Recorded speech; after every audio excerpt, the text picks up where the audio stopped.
5 years ago, I went to a beach northeast of Brazil, far away from where I was born and raised. Never been in that beach before.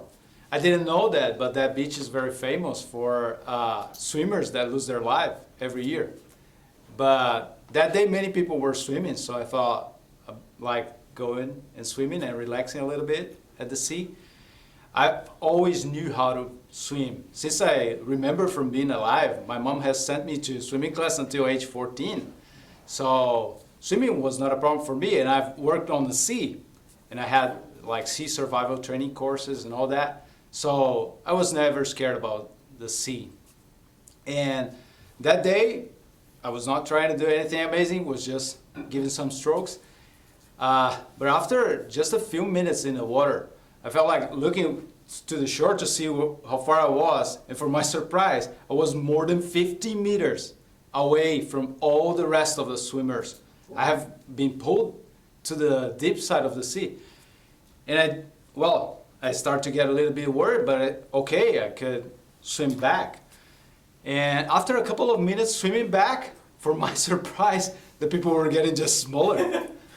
And then I said, okay, maybe I'm going to have to overcome the current. And then I started swimming as fast as I could.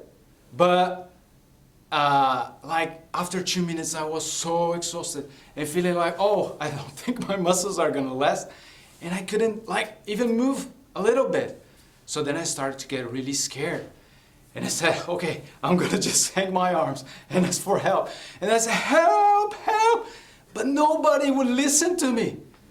One guy was even looking in my direction, but I don't know what's the problem with that guy. He never seemed like, maybe he didn't realize there was a person there. But in that moment, I started to become hopeless. I really thought, today is my last day. I'm going to lose my life right here. I was hopeless and desperate. And isn't that how we feel many times when we're facing our battles, when we are losing control of the things in our lives? Like, let's say you have more bills than you are going to be able to pay very soon. Let's say you have more assignments or commitments than you're going to have time to actually accomplish all of them. Or what if you have some relationships that just go so complicated that you don't know how to fix them anymore? So the text we are going to study today is going to tell us how we are supposed to depend on God in our battles. Let's turn to Proverbs 21:31. And these two lines of Hebrew poetry are going to tell us first on whom Solomon depended more than he depended on war resources. And then we're going to see in what circumstances Christians, believers, must always depend on God. And lastly, we're going to see how we are supposed to express our dependence on God nowadays. So let's read Proverbs 21:31. The horse is prepared for the day of battle, but the victory belongs to the Lord. So what Solomon is telling us in this verse is that he, as the king, depended on God more than he depended on horses. In other words, Solomon depended on God, on the Almighty, more than he depended on cavalry. Solomon depended on God more than he depended on human resources. We can see in the first part of the verse that he uses the word horse. It's in a singular form, but it's normal in Hebrew that one would use the singular form of a word with a plural sense. So we can easily understand that he was talking not only about a single horse that couldn't do much for a battle, but a whole cavalry. And it's very important and interesting that he's using the word horse, because the horse is an animal which is very strong and fast, and he can endure a whole battle. but at the same time is one of the few animals that man can tame and control. So he gives such a power to a soldier, but at the same time, we are able to control. If you turn him to the right, he's going to go to the right. If you turn him to the left, he's going to go to the left. But then Solomon is putting us in an environment of what he calls for the day of the battle. And this word for here could also be translated as before or against. So it's pointing us to being on the face of the day of the battle, which is at the same time like to be on the face of the battle itself. And can you think about that? The battles at that time were not a comfortable environment at all. You had tens of thousands of rough men holding their swords and shields with angry faces.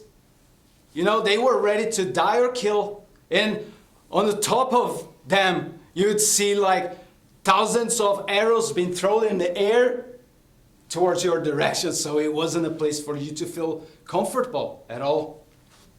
And in this environment, he talks about a victory.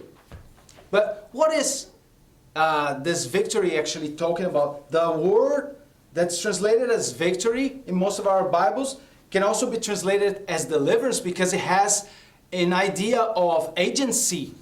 So when it says victory belongs to God, to the Lord, it is actually saying deliverance is accomplished by God. God, in other words, God is the deliverer. And it's, as we see in many verses of Proverbs, he's always doing contrast, isn't he? And here, what the contrast he's doing between the horse and the Lord. Both very powerful, infinitely, incomparable. But the horse we can control because it has reins, while you cannot control God. So, I believe the thrust of this text is actually telling us that if you want the power of God, if you want the will of God, you have to lose control. But that's how it worked in battles back then. But what immutable principles can we take from that to all believers? Believers must always depend on God in every circumstance. And that's even when we think we have more than sufficient resources. As we see in Joshua chapter 7 verse 2, Joshua, actually the whole Israel, after defeating the big city of Jericho, what they thought, that it would be so easy to defeat the small city of Ai. So they sent only 3,000 men, only for them to be humiliated by the small city of Ai, because they haven't consulted God. So they didn't know that there was a sin over Israel at that moment. But it's also needed to depend on God. We also need to depend on God when the circumstances are completely overwhelming to us. So we see in 2 Chronicles chapter 20 that Jehoshaphat was completely desperate when he heard the terrifying news that a vast army was coming against him. And he didn't try to prepare for that. Instead, he proclaimed a fast for the whole kingdom of Judah. And he prayed, Lord, we don't know what to do, but our eyes are on you. So how are we to express our dependence on God nowadays? And here it is. Release the rings and lift up your hands to God. Release the rings by stopping to fight with your own resources. You have to, here I'm going to give you an example. Maybe you don't have time enough to finish all the assignments that you have in school. But stop compromising family. Stop compromising church. If you don't have time, so be it. Maybe you have to fail. This is your time maybe to learn to commit with less. If you don't have enough money, don't think about going into debt. God has called you to ministry. He can provide for you. But if it has to take longer for you to finish your degree, if you have to decrease your expenses, then so be it. So another way for us to release the rings is by surrendering to the will of God. Maybe God doesn't want you to go to that awesome church. Maybe God doesn't want you to live in that awesome city. Sometimes we are all the time trying to force things. We want to force God to bless us the way we think He must bless us. But Psalm 127 is going to tell us a vain thing is to wake up early and stay up late, because God grants sleep for those He loves. So then we're going to be able to lift up our hands. And this means to have a posture of worship and prayer towards God, like Jonathan Edwards did when he preached to the stiff-necked city of Enfield. Many people don't know this part of the story, but in before his famous sermon, Sinners in the Hand of an Angry God, Jonathan Edwards was fasting for 3 days. And the night before, he was in his knees at the floor, agonizing, praying to God, "Give me New England, God." And God stepped in, and you know the rest of the story. Men and women were holding the pillars, afraid that they would eventually go into hell that right moment.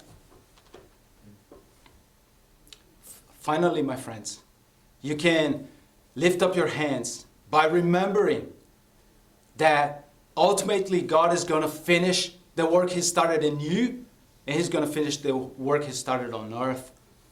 On that day when all your trials, all your hardship are going to be gone. That you can trust, that you can rest assured, and then you're going to be able to lift up your hands. So going back to my story, after I was completely exhausted, I was afraid of failing at that moment and drowning. But I know if I just kept swimming, I was just going to make it happen quicker. So I felt like I need a rest.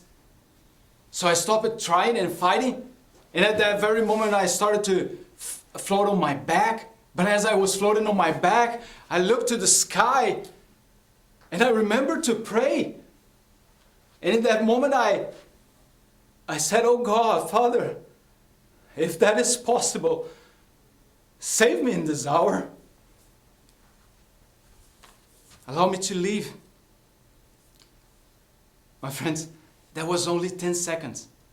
From the moment I decided to float on my back to the moment I finished this prayer, and then I felt I had recovered enough and that I should go back swimming.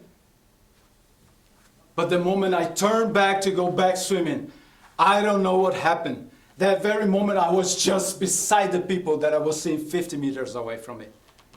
I don't know how it happened, but I was transported 50 meters in less than 10 seconds, and I couldn't even realize it happened. So God stepped in as I surrender, as I lift up my hands. And this is my word to you, my friends. Release the rings and lift up your hands to God. God bless you.